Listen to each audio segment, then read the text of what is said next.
बातमी नाशिकमधून राज्यभरामध्ये मान्सूनचं आगमन झाले, मात्र नाशिकमध्ये पाणी टंचाईचं संकट हे कायम आहे। 400 टँकरना पाणी पुरवठा केला जातोय। मुसळधार पावसाची प्रतीक्षा अद्यापही नाशिककरांना कायम आहे। टँकरची संख्या 400च्या उंबरठ्यावर पोहोचली आहे। मान्सूनचं आगमन राज्यभरात झालंय, मात्र नाशिकमध्ये अद्यापही पाण्याचा प्रश्न हा गंभीर बनलाय। अनेक ठिकाणी टँकरनं पाणी पुरवठा केला जातोय।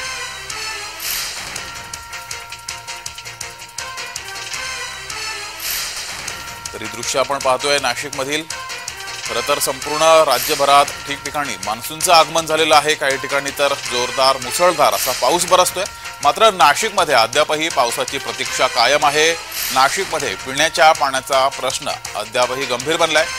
400 टँकरना पाणी पुरवठा नाशिककरांना केला जातोय।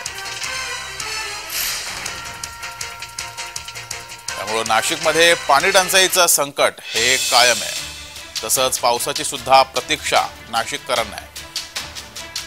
2019 नंतर जिल्ह्यात पहिल्यांदाच टँकरनं 398चा आकडा गाठलाय। तब्बल 7,16,501 लोकसंख्येची तहान टँकरच्या सहाय्यानं भागवली जाते। राज्यात मान्सून दाखल झालाय, मात्र नाशिक जिल्ह्यातील पाणी टंचाईचं संकट हे काही संपत नाहीये।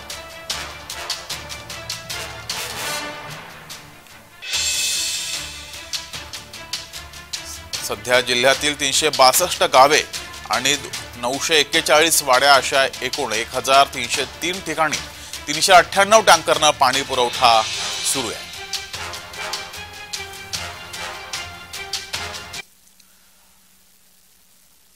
अधिक माहिती घेऊया, आपले प्रतिनिधी किरण गोटूर आपल्यासोबत जोडलेत। किरण, खरं तर संपूर्ण राज्यभर मान्सूनचं आगमन झालेलं आहे, मात्र नाशिकमध्ये अद्यापही पाणी टंचाई सुरू आहे। टँकरनं पाणी पुरवठा करावा लागतोय। जगदीश, काल काही प्रमाणात का होईना नाशिकमध्ये पावसाने हजेरी लावलेली आहे, पण अद्याप मुसळधार पावसाची प्रतीक्षा कायम आहे। काल आपण बघितलं तर नाशिक आणि परिसरामध्ये काही ठिकाणी पाऊस झालेला आहे, पण ज्या पद्धतीने पावसाची अपेक्षा आहे खरं तर त्या संदर्भात मात्र अद्याप प्रतीक्षा कायम आहे। नाशिक जिल्ह्याचा जर आपण विचार केला तर नाशिक जिल्ह्यामध्ये 6% इतकाच कमी पाणीसाठा आता शिल्लक राहिलेला आहे। नाशिकला पाणी पुरवठा करणारा गंगापूर धरण देखील जेमतेम 17 ते 18% इतकाच पाणीसाठा शिल्लक आहे। नाशिक जिल्ह्यामध्ये जवळपास 22 धरणं आहेत आणि या 22 धरणांमध्ये 8 ते 10 धरणांमध्ये पाणी टक्का आता 0% पोहोचलेला आहे। त्यामुळे भीषण पाणी टंचाई नाशिक ग्रामीण भागामध्ये निर्माण झालेली आहे। आणि एकूणच जर आपण विचार केला तर 400 टँकरनी पाणी पुरवठा आता जवळजवळ नाशिकच्या ग्रामीण भागात प्रशासनाच्या वतीने करण्यात येत आहे। 6 ते 7 लाख लोकांना पाणी पुरवठा जे आहे ते टँकरच्या माध्यमातून प्रशासन करत आहे। त्यामुळे मुसळधार पाऊस हे कधी पडतो याकडे आता सर्वांचं लक्ष लागलेलं आहे। पावसाचं आगमन कालपासून नाशिकमध्ये झालेलं आहे, पण अद्याप मुसळधार पावसाची जी प्रतीक्षा आहे ती कायम असल्याचं बघायला मिळत आहे। जी, धन्यवाद किरण दिलेल्या माहितीबद्दल।